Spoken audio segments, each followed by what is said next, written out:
Hi everyone, कैसे हैं आप लोग। तो ये बहुत ही प्यारा सा सवाल है और इसमें फंडामेंटल समझने के लिए बहुत ज़रूरी है कि भाई आप इसको ढंग से देखें। और इसके कई मेथड्स हो सकते हैं, ठीक है।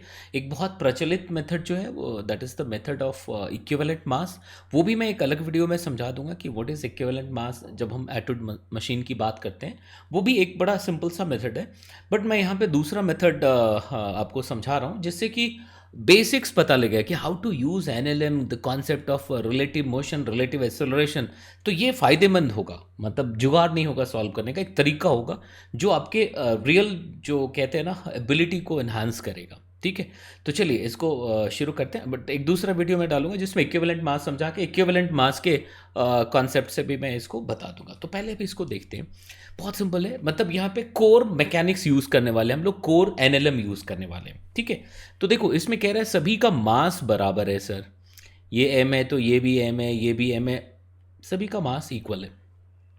अब ये जो पुली है it is moving with acceleration A not, ठीक है। अब हमें सॉल्व करना है इसको। तो इसमें देखो दो तीन चीज़ें हमें समझनी है कि भाई अगर हम टेंशन की बात करें तो all the pulleys are massless. तो अगर मैंने टेंशन यहाँ पे T1 एज्यूम कर लिया तो पक्के तौर पे यहाँ पे T2 होगा, ठीक है। सॉरी, नॉट T2, ये T1 है तो ये भी पक्के तौर पे T1 हो जाएगा सर, ठीक है। और अगर हमने यहाँ पे T2 लिख लिया तो ये पक्के तौर पे T2 होगा। तो सबसे पहली चीज जो हम लिख सकते हैं, all the pulleys are massless. तो अगर मैं P2 पुली की बात करूं, ठीक है, अगर मैं P2 पुली की बात कर लूं तो P2 पुली पे we have two tensions towards this line. तो देखो ये T2 सॉरी T2 है, ये भी T2 है और इस तरफ T1 है। तो पहला जो रिलेशन आप निकाल पाओगे वो पक्के तौर पे this T1 must be equal to 2T2, that's all. अगर हम टी की बात करते हैं तो कहानी खत्म। यहाँ पे एक सही सा रिलेशन मिल गया आपको, ठीक है। अब देखो ग्राउंड से सॉल्व करना थोड़ा मुश्किल काम हो जाएगा अगर हम डायरेक्ट एनएलएम पे जाएं, क्योंकि इसका एक्सेलरेशन अलग, इसका एक्सेलरेशन अलग हो जाएगा सर, बिल्कुल अलग होगा, इसका अलग होगा, फिर सबको रिलेट करना। थोड़ा सा सोचो कि अगर आप यहाँ से देखना शुरू करते हो तो कहानी बड़ी आसान दिख जाएगी। आसान इन द सेंस कि अगर मैं यहाँ से देखना शुरू करता हूँ तो ये जितने से इधर जा रहा होगा उतने से ये पुली इधर जा रहा होगा। बहुत सिंपल। अब सोचो ना, ये तो बिल्कुल वैसा ही केस हो जाएगा कि भी एक पुली है, एक ब्लॉक है, दूसरा ब्लॉक है। अगर पुली स्टेशनरी है तो जितने से ये ऊपर जाएगा उतने से ये नीचे आएगा। बहुत सिंपल है सर।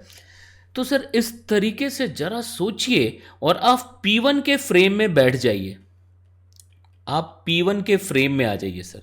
तो जैसे आप P1 के फ्रेम में आ जाएंगे तो P1 के फ्रेम में आपको क्या दिखेगा कि अगर P1 के फ्रेम में P1 से अगर आप देख रहे हो this one has some acceleration A1, तो जो P2 पुली है ये इधर जा रहा होगा A1 से ही।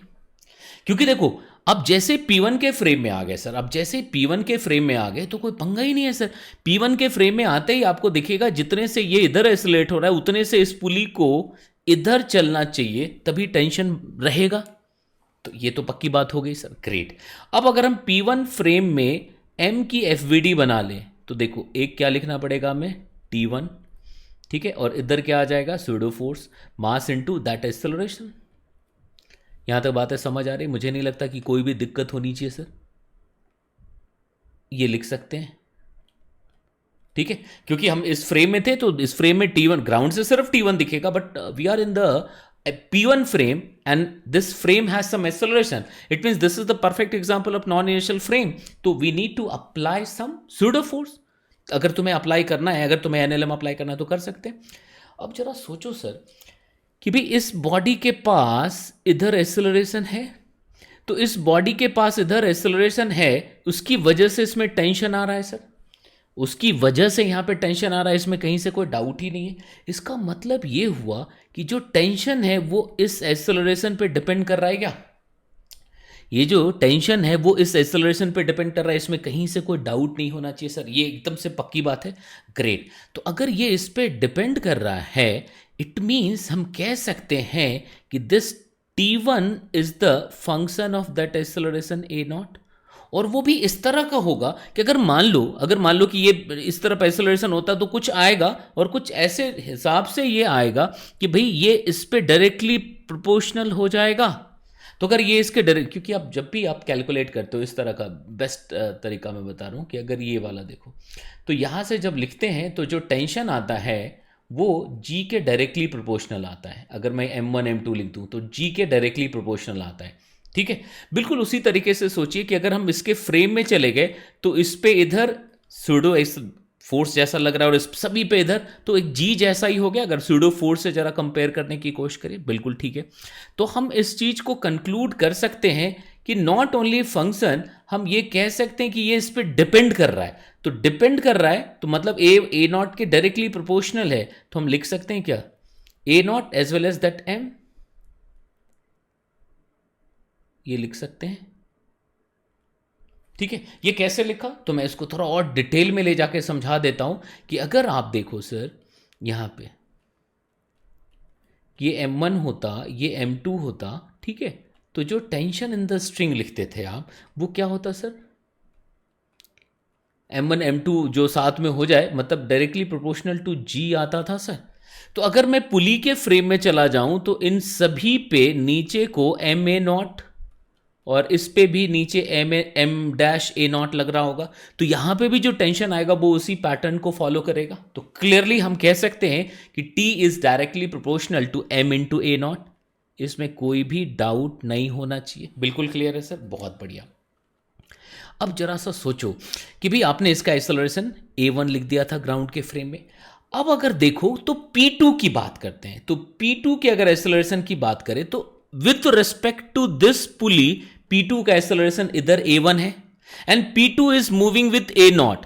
तो ग्राउंड के फ्रेम में इस P2 का एक्सेलरेशन देखो, सॉरी, ग्राउंड के फ्रेम में इस P2 का एक्सेलरेशन इस तरफ हो जाएगा कितना sir, A0 minus this A1। क्यों लिखा पता चला क्या, ऐसा हमने क्यों लिखा पता चला, जरा ध्यान से समझने की कोशिश करिए। क्योंकि ग्राउंड के फ्रेम में इसका जो एक्सेलरेशन है इट इज A0 और इस फ्रेम में इसका एक्सेलरेशन इधर को A1 है। तो ग्राउंड के फ्रेम में इसका एक्सेलरेशन क्या हो जाएगा, दिस माइनस दिस। तो A0 माइनस A1 इस तरफ को हो गया। अब अगर आप यहां से देखोगे, अब P2 फ्रेम में देखना शुरू करो, now come to this P2 frame. अगर हम P2 फ्रेम से बात करें तो इस 2 पे क्या हो रहा होगा, जरा देखना, फ्रॉम P2 फ्रेम। अगर हम P2 फ्रेम से बात करते हैं तो P2 फ्रेम बड़ा आसान हो जाएगा कि P2 फ्रेम से अगर इसको देखो तो इधर क्या लग रहा है सर, T2, और इधर सूडो फोर्स अब क्या लग जाएगा, M into A0 minus A1। अब जरा कंपेयर करिएगा, अब जरा कंपेयर करिएगा कि आपके पास एक चीज़ था, इधर इधर पूरा सेटअप था और एक ब्लॉक था, और इसका अगर एक्सेलरेशन A0 था तो जो आपने T1 लिखा उसको directly proportional to M into A0 लिख दिया। अब हमारे पास क्या है, एक पुली है इधर, बिल्कुल वैसा ही, क्योंकि वो इनफाइनाइट अरेंजमेंट था तो ये बिल्कुल वैसा ही हो जाएगा जैसा पहले दिख रहा था, तो बिल्कुल वैसा ही है। और यहां पे जो टेंशन लग रहा है it is T2, mass M है, और अब इसका एक्सेलरेशन चेंज होके A0 माइनस A1 हो गया। तो अब जो ये T2 होगा ये directly proportional to M into A0 minus A1 हो जाएगा क्या, ये बिल्कुल कहीं से कोई दिक्कत ही नहीं है सर, यहां तक बातें समझ आ रही है, कोई परेशानी नहीं है। तो अब देखो ये दो चीजें अगर आ गई तो T1 equals to K into MA0 लिख सकते, क्योंकि डायरेक्टली प्रोपोर्शनल है तो कुछ कांस्टेंट डाल सकते हैं हम, एंड T2 को भी K into M into A0 minus A1 लिख सकते हो आप, कोई प्रॉब्लम नहीं है सर। बट अब हम यहां से ये पहला रिलेशन लिख चुके थे that T1 equals to 2T2।